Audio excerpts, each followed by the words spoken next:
Confessions of a Yakuza, Chapter 3, The Pox. Getting on for a year after I was given the job in Fukagawa, a guy called Shinji, he worked at a shop making the rubber-soled socks that workmen used to wear. He took me with him to the red light district. He was fond of gambling, and whenever he had time to spare, he would turn up at the coal yard. He'd lose some money, and then he'd go home again. That particular day, though, I don't know what came over him, he was in luck. He won some money, and then he said to me, "Hey, it's on me today, so you just keep quiet, E.G., and come long." Shinji's idea was that once in a while I ought to get my hands on something else besides coke. All work and no play, as they say. A man should sow plenty of wild oats while he's still young, he said. Get a whiff of the boudoir. Have some nice mature woman show you the ropes, you know. He was only just over 20, though from his face you'd have thought he was past 30. He used to sing as he walked along, silly songs like, "He swaggers by, my former beau, in best kimono dressed, a pocket full of cash on women and the rest. I never will forget him, no, wherever he comes to rest." But the place he took me to wasn't one of the classier brothels. It was just a cheap tea house along the alley leading up to the Hachiman Shrine. The real business of that kind of tea house was to provide women, so they didn't do any fancy food. Only dumplings, sweet sake, rice crackers, cakes, and tea to go with them, at the most. "Is she free?" Shinji asked the proprietor, shoving a dumpling into his mouth. "Yeah, sure. It ain't for me today, see, it's for the youngster here. Look after him, will you?" The proprietor took me farther down the alley, where there were lots of small houses all jammed together. Any old how. We walked away, then came to a house with a ginkgo tree in front of it. We went through a wooden gate in the fence and into a garden. There was a separate cottage at the back. "Hey, I brought you a customer," he called out. "Okay." There came a woman's voice, so we opened the front door. Inside there was a poky little hall space. The sliding doors were wide open, and beyond them, a young woman was sitting on a quilt spread on the tatami. "Well, he's young, isn't he? What a nice surprise." "Yeah, here you are. I'll leave him to you. But don't go thinking it's all right to tire yourself out for the whole rest of the day just 'cause he's young." "Oh, get out of here. You talk too much." The woman turned to me. She said sweetly, "Come on in. How old are you?" I was like putty, of course, in the hands of somebody like her. I mean, I wasn't 17 yet, and that woman was obviously well over 20, so she must have been a real veteran. When she undid her sash...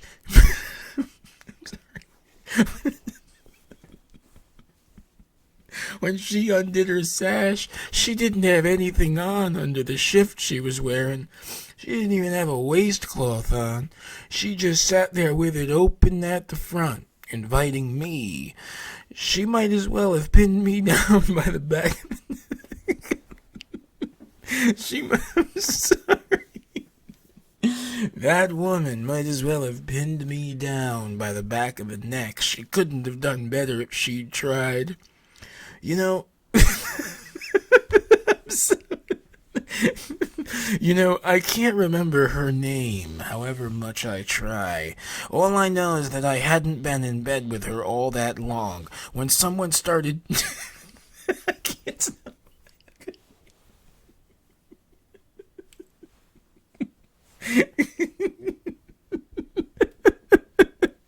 Hold on.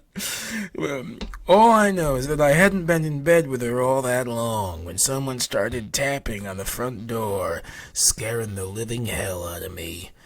"That's enough. I can hear you," the woman yelled. "Is it time already? You've had exactly 30 minutes. So what? You got another customer. Can I open the door?" "Not likely. Hey, who is it, this customer? Is it a regular?" "Nah, it's this gentleman's first time." "Well, shit.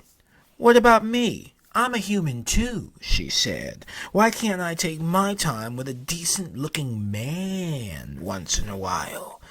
Tell him to wait. He's here with me now. Hey, go to hell. What do you honestly take me for? How many customers am I supposed to take? At this rate, I'm going to be dead before too long." "It was 30 minutes, wasn't it?" "Don't ask me. It was you who fixed this, wasn't it?" All the time she was shouting angrily like this, she still had a hold of me. I tried to make her let go. "I'm off," I said. "I feel bad about it." "No, you don't," she said. "Don't worry about him. He's making a fortune as it is." She wrapped herself round me like a snake. "You can have him wait over at the shop," she screamed out again. "How long will you be?" the boss snapped back. "Half an hour," she said. Do you think he can wait that long?" "That dirty old man, if he don't like it, tell him he can fuck right off." She wasn't gonna let anyone get the better of her. The upshot of all this was that I took a kind of fancy to the woman. I visited that place 3 times altogether. At first I thought I had really fallen for her, but then I suddenly took against her. For some reason or other, she started turning me off. I just stopped going then. It was just like that. See, I've known a lot of women in my life, but the thing about the professionals was that they were fairly cut and dried. They didn't come chasing after you when you got tired of them, so they were convenient if you were just looking for a good time. Oh, that reminds me of something else. The owner of a cheap tea house like that, he was also a kind of police informer. There were 2 quite separate sides to his business, the legal and the undercover. So if the cops wanted to get awkward, they could make it impossible for him to carry on. So whatever he did, he had to take care to make up to the local policeman. When it got to around lunchtime, he'd get the maid to make a bowl of pork on rice or something like that. He'd have it ready. Then the cop would drop in with an official wanted notice in his hand to ask if anyone answering that description had been there. "Well, officer, hard at it as usual," the proprietor would start. "Now, you let me see. No, I'm afraid I haven't seen anyone like this around. But anyway, you must be tired, huh? Officer, why don't you come in? Have a nice cup of tea at the least." He'd pour him what was supposed to be tea out of his little teapot, but it would be sake. He'd have a pot full of sake ready for such occasions, you see. They'd be at the back of the shop, so it would look like tea to the other customers. Then he would make up a meal. The copper would say, "I really shouldn't let you do this," or something like that, but he would dig in just the same, with a satisfied look upon his face. Then, when he'd finished, he'd say, "Well then, if anybody suspicious drops in, you will let me know at once, won't you?" With that, he'd take himself off. The owner was actually rather proud of his connection with the police. Sometimes he'd appoint himself a sort of private detective. He'd make reports to them. "If you ask me, officer," he'd say, "this man who's always coming to see Ohaharu at our place acts a bit suspicious. Something tells me he's got a pile of money that he didn't come by honestly. Perhaps you'd better keep an eye on him." "I see," the policeman would say. "Well, the next time he turns up, you have the maid let me know immediately." Then the next time the man appeared, the tea house owner would secretly send someone to inform the police. Of course, they would never barge in on the man while he was actually with a woman. They wouldn't arrest him inside the shop either. They'd wait till he'd left and gone far enough for it not to cause trouble for the tea house and for the man not to realize that the owner had snitched on him. Then they'd hail him. "Hey, you, get over here for a minute, why don't you?" They'd go through everything he had on him, and they'd ask him his address, his job, how much he earned at the job, the names of the people he went round with. Far more detail than with a routine checkup on someone's background. So if a man was up to anything at all fishy, they'd be onto it in no time. Personally, though, I was never caught at the tea house itself, but I was often stopped for questioning in the streets, so I know from experience just what the local cops were like. Things didn't last long, though, like I said, with the woman at the tea house, and only a month or so after that I took up with someone called Oyone. There are some things in connection with her that I'm not likely to forget in a hurry, so I'd better tell you about it. See, next to my uncle's firm lived a carpenter called Kaiutsu. He was a regular at the dice games in the coal yard. His missus was a dark little woman with slanting eyes. She was always on the go. She worked as though she was desperate. Maybe if she'd given herself a break, the thought of her husband's bad habits would have been too much for her. Anyway, they had 6 children, so they were very poor. The children were always hungry. Whenever Kaiutsu sat himself down for a drink of sake, they'd all come. They'd sit round with him. They'd watch him drink, wide-eyed, sucking in their cheeks, and giving great gulps from time to time. If there was, say, a bit of pickled radish to go with the sake, their mouths would come open as they watched him chew, and you could see spit trickling right down their chins. Sometimes he'd say, "You want some?" And those children would all nod together, more like a row of puppets than human beings. So Kaiutsu would pick up one slice of radish, and he'd give it to the oldest boy, who was about 10. The boy would bite off half and give it to the next oldest. Then he'd give it to the third one, who'd bite off half of what was left, and so it went on like that, till by the time it reached the 5th kid, there'd be less than the tip of your little finger left. So the smallest kids would start bawling. "That's enough of that," he'd say, but it wouldn't stop 'em.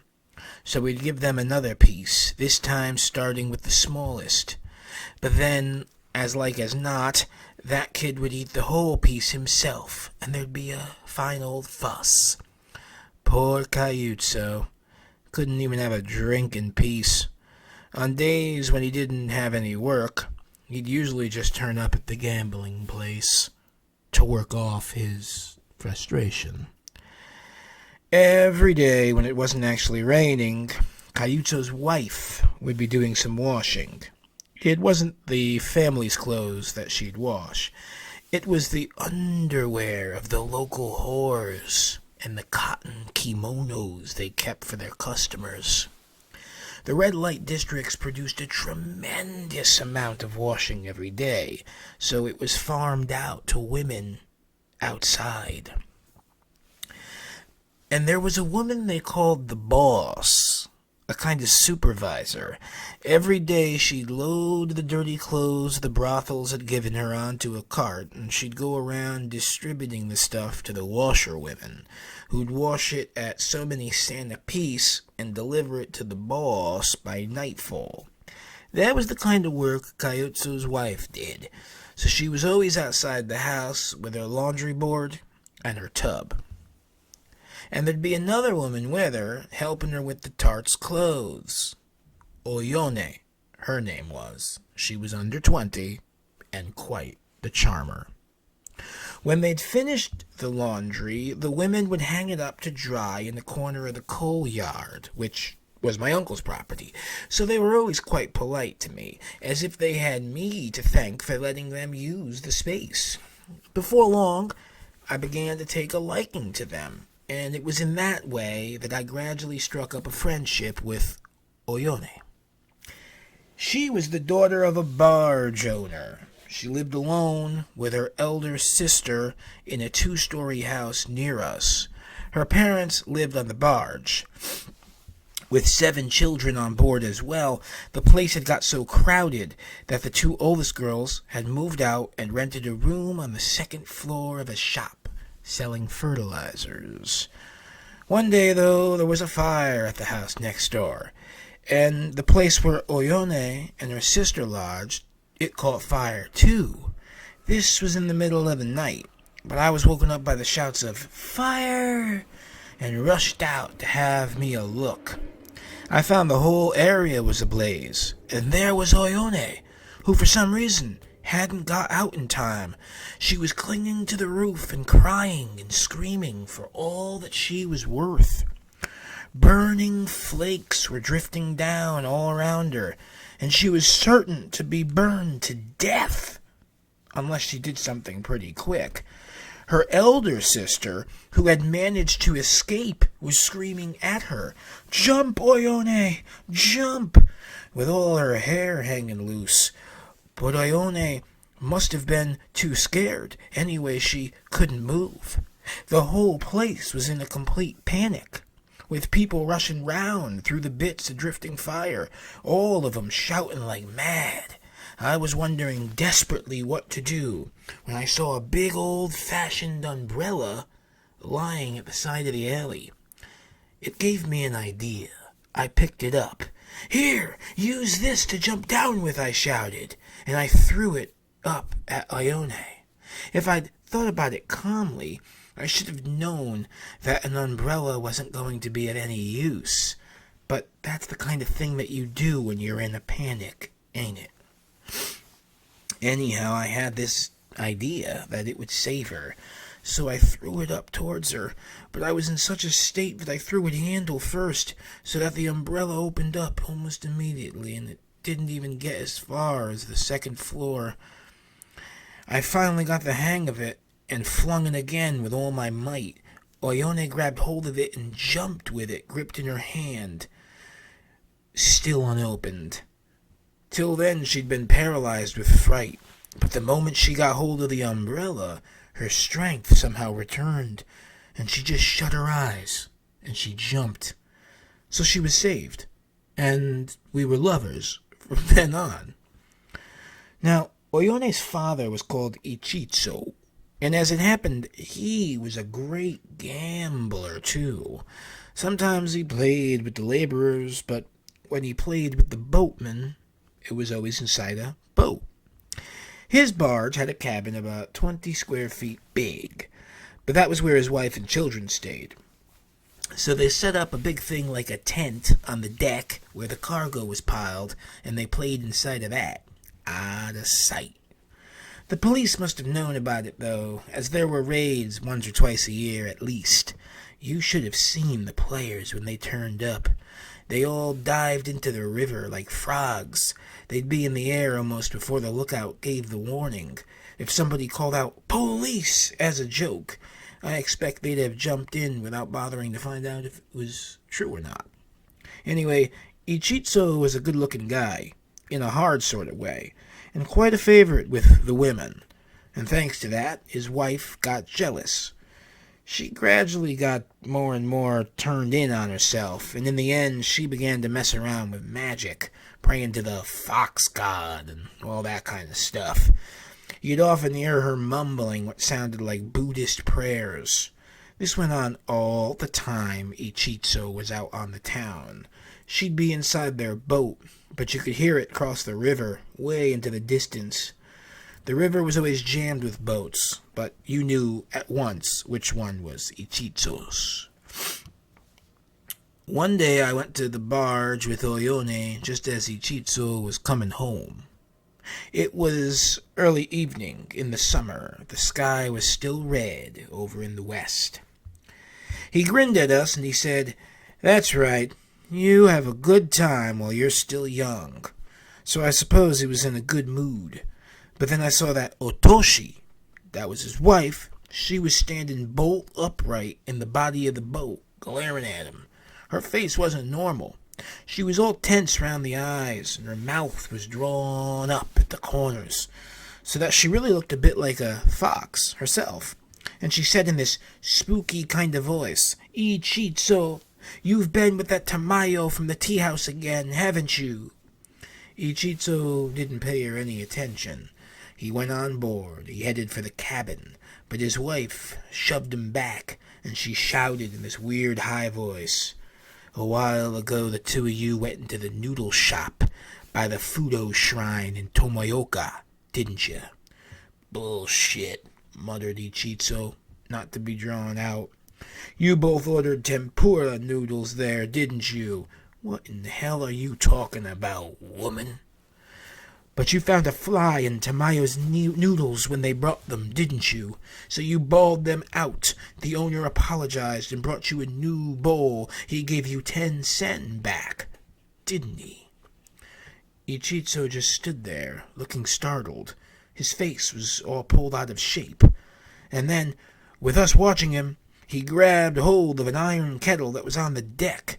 "Take this, you old fox," he yelled. He flung it at her head. My girl gave a shriek, but almost before she got it out, the kettle had hit Otoshi full in the face. There was a terrific clang, and then, you'd hardly believe it, but the kettle split clean in two and fell on the deck.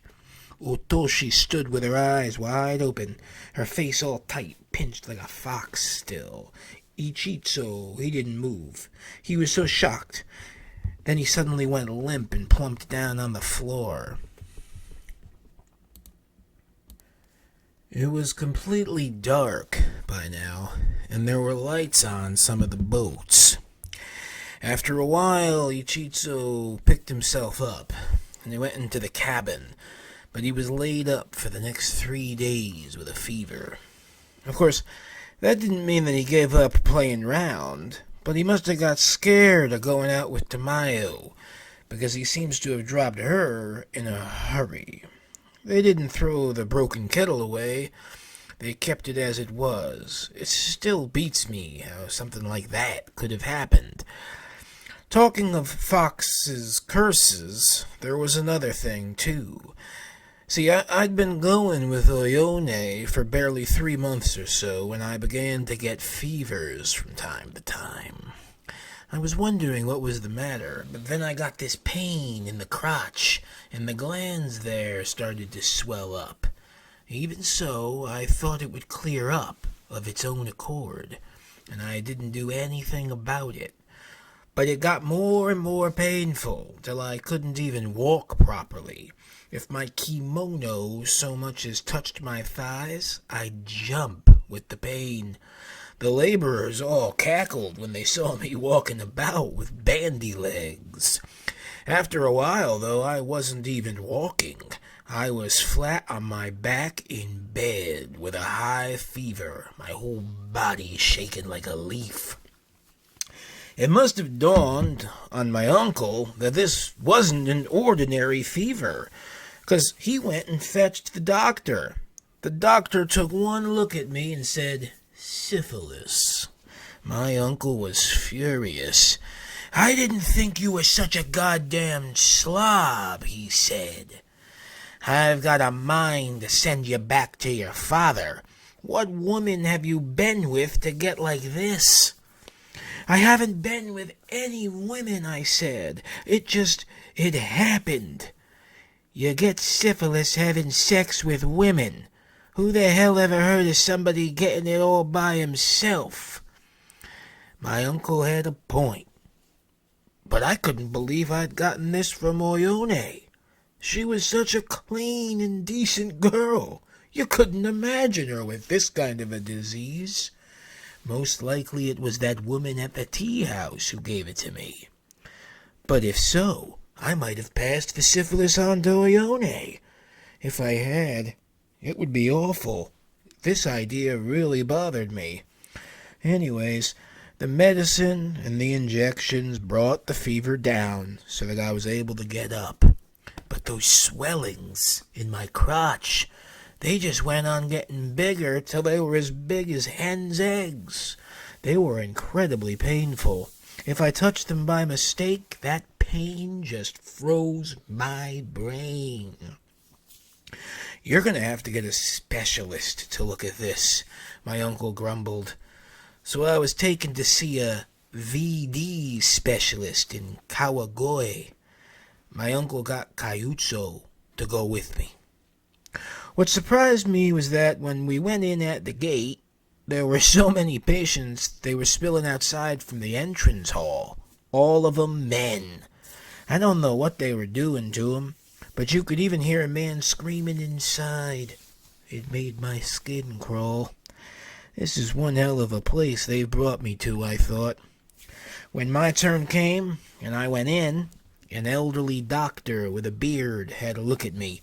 I was whisked onto an operating table right away. 3 great brutes of assistants. They wound a leather belt around me, then lay down on top of me to hold me down. "Listen, this is gonna hurt a little bit, but don't you move, you hear me?" the doctor said, in what you'd never have taken for an old man's voice. "You struggle, you might find yourself with something important cut off. So make up your mind and grit those teeth. No moving, whatever you do." I mean, oh my God, there was no anesthetic or anything in those days. He took a great slash at me with the knife right next to the balls, and he twisted it sideways. I was prepared for the worst. But even so, I felt faint, and everything went black in front of my eyes. I couldn't help it. I let out a shout. Not that doctor could have cared. In no time, he'd carved out the buboes on both sides of my groin. Then he stuck a thing like a metal spoon in the holes that he'd made, and he dug round inside. I expect he was getting out the pus, the rotted flesh. That was even worse than being cut with the knife. I just really can't tell you what it was like. The doctor gave me some medicine. I went off with it, with Kaiutso holding me up. I was much too far gone to walk, so we got a rickshaw, and I somehow made it home. I was more dead than alive, but you needn't think I just curled up and went to sleep. No, it was only after that I came near to losing my life. The Kawagoe doctor had told me to take some pills as soon as I got home. So I took the pills, but they must have been arsenic. It was hardly 10 minutes before my whole body felt like it was on fire. My belly hurt as though it had molten lead inside of it. I couldn't stand it. I was groaning so loud, the maid heard me. She gave a yell, which brought the chief clerk running. Before long, I felt as sick as a dog. I threw up. It was all blood. I got the runs, too. That was all thick and bloody as well, and it wouldn't stop. The next thing I knew, I was being bundled into a rickshaw and taken by my uncle to a hospital in Kanda. The doctor there took one look at me and said I hadn't got 1 chance in 10 of pulling through. He gave me a hell of a lot of injections. I gradually lost my consciousness, and when I came to, it was the daytime. There wasn't anybody by my bed. I was just lying there by myself in a whitewashed room. The funny thing is, I didn't have any pain at all. The bleeding had stopped, and by the evening of that day, I was able to slurp up a bit of broth.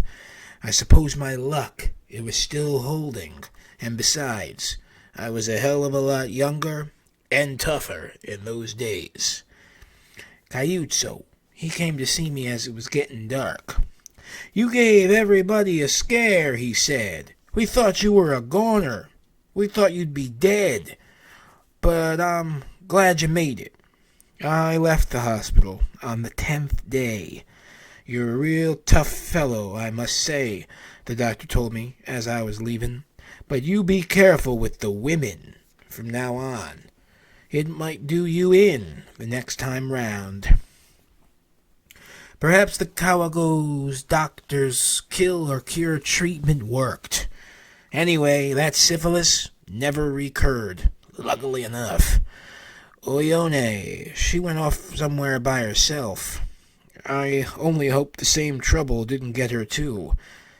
I would never forgive myself if it did.